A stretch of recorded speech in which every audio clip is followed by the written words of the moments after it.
মনে রাখবেন, যেই সরকার নামাজ প্রতিষ্ঠা করে না, যে সরকার ভালো কাজের আদেশ দেয় না, যে সরকার মানুষকে অন্যায় কাজ থেকে ফিরায় না, যাকাত আদায় করার অধিকার তার নাই।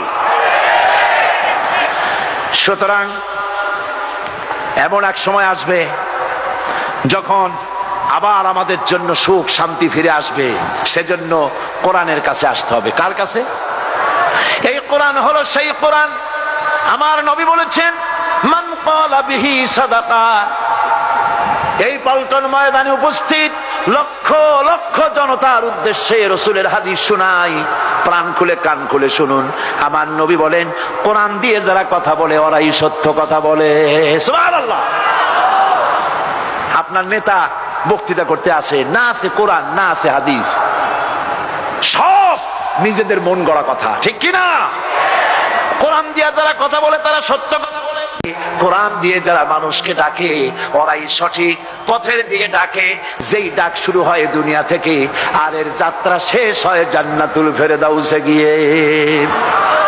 আখরাজাহু তিরমিজি, তিরমিজি শরীফের হাদিস এটি।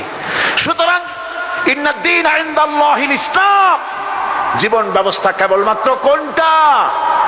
জোরে বলেন, কোনটা? এই ইসলামের আইনের সামনে মাথা নত করে দিতে হবে।